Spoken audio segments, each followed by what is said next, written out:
Hey y'all, subject of today's video is common rail injectors on the 5.9 liter Cummins engine, things I know about them, and what owners of these trucks should know about them. It's one of the hot topics everyone wants to talk about, is injectors on these trucks, and there's a couple reasons for that. One of them is how expensive injectors are, and the other one is that these trucks are known to have some incidents with injectors. So, talking points for today's video, and this is my 03 here with us today. We shall talk about lifespan of the injectors, signs of failure, flaws, taking care of your injectors, and my personal situation with these injectors. So, as far as lifespan goes, 150 to 300,000 miles. That's my range for 5.9 injectors. This assumes you change your fuel filter, but that's about it. You don't necessarily have to use fuel additives or anything like that. I'll talk a little bit about that later. But 150 to 300. I saw a poll. There's a poll out on a decent amount of people responded to it about how many miles they've gotten out of their injectors. There was some people over 300,000 miles. And what I noticed about them was a lot of them had 03 trucks or early 04 trucks. So that kind of plays into my theory. So I've had a theory about that 03s, early 04s, they only have 2 injection events versus 3 injection events on 04.5 to 07s. My theory is that having more injection events can shorten lifespan of the injectors a little bit. And, well, the reason they put that third injection event on there, I think, was emissions related. They were trying to get the 5.9s to burn a little more cleaner. And so they went to this whole, like, in-cylinder EGR concept, which is where that third injection event comes into play. And then, of course, they put the catalytic converter on there. None of that compares to today's 6.7s and the modern emissions. But that was kind of when things were all getting started. So it's not usually a big difference because I've seen a lot of people get a lot of miles out of their later 5.9 trucks with the 3 injection events as well. But it's just something to think about. So 150 to 300, I'd see a lot of people getting 200,000 miles. I'll talk about my truck and how many miles on its injectors in a minute. But before I get there, signs of failure. I had a question the other day, and it kind of prompted this video, and that is signs of failure of the injectors. How do you know if they're bad or going out? You know, if you're looking for a new truck, how do you really gauge the health of the injectors? And my response was more or less, if they seem okay, they probably are okay. But here's a few different ways that they can fail. There's actually a few different ways. One is high return. This is usually when the injectors get old and tired and they just divert a lot of fuel back to the tank. And symptoms of this is your truck takes a long time to crank before it fires up, or it may not even fire up and you may have to use ether, which is not recommended, but you may have to use ether to get it to fire. That's because you're not building enough rail pressure, and so the truck doesn't start. Another thing you may see, maybe I can show this light. It's the wait to start lights, the curly Q light that you see. Let me grab my keys. Yellow spring, I call it a little spring. Right there. That little yellow one. Now if you're just driving down the road and that thing comes on and just stays on, that indicates high return. It's probably an injector issue. So that's just something to be aware of. That's definitely not the worst way your injectors can go bad, though. That's probably the best way, as far as, you know, them going bad in a graceful manner that doesn't destroy your engine along with them. So that kind of brings me to the next one, which is overfueling. The injector gets stuck open and is really leaky, and it starts dumping a lot of fuel, more fuel than it's supposed to. Well, you can wash the cylinder out or melt the piston or burn up the cylinder, and that can take the engine out with it eventually. Best way to tell if that's happening maybe is with like a temperature gun or something like that while the engine's running. See if any cylinders are real hot. But normally you will see a hotter cylinders in the back, cylinder 5 and 6, because they're kind of tucked back in there and they don't get nearly as the airflow that the other cylinders do. So I'm not sure how reliable that is. That's a better way to use the temperature gun, is to see if you have an injector that's not firing and see if you have a cold cylinder. So that gets me to my third way that they can fail, which is underfueling. And they may misfire, you may run on 5 cylinders, and you'll know it.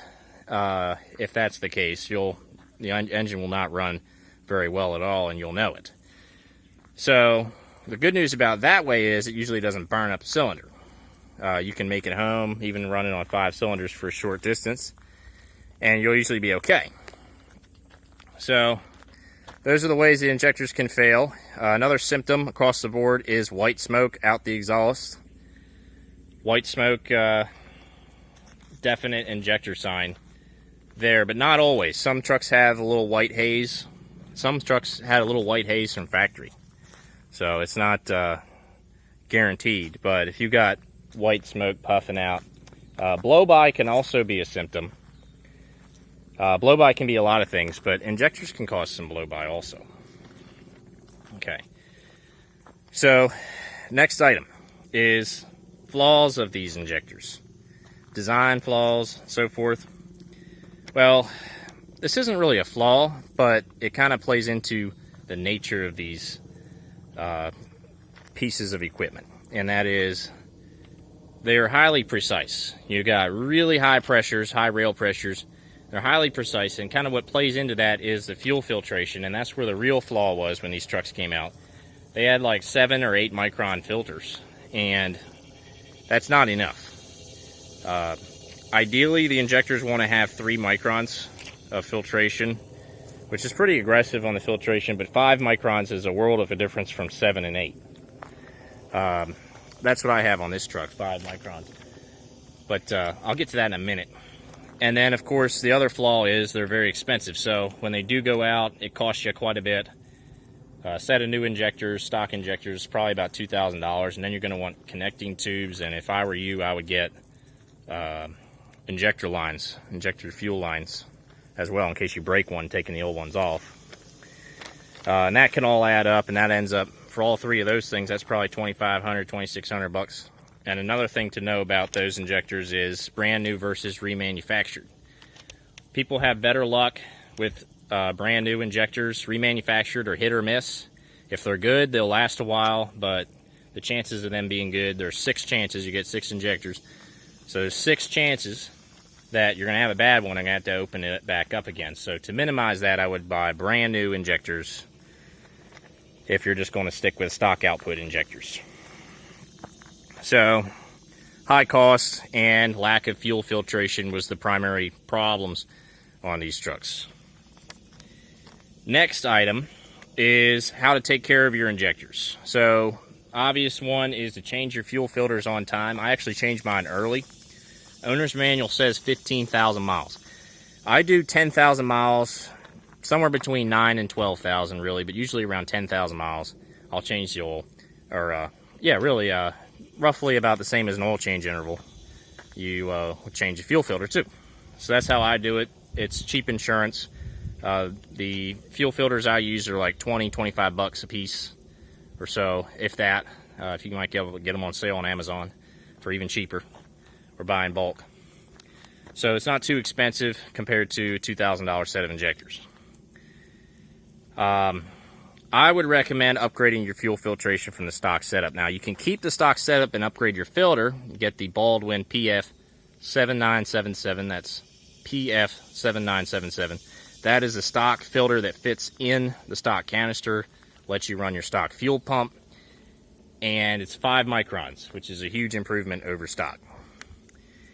Or you could go with an aftermarket 3 micron setup. They've got that CAT setup with the CAT filter and the that may be a 2 micron setup actually, and the Baldwin water separator.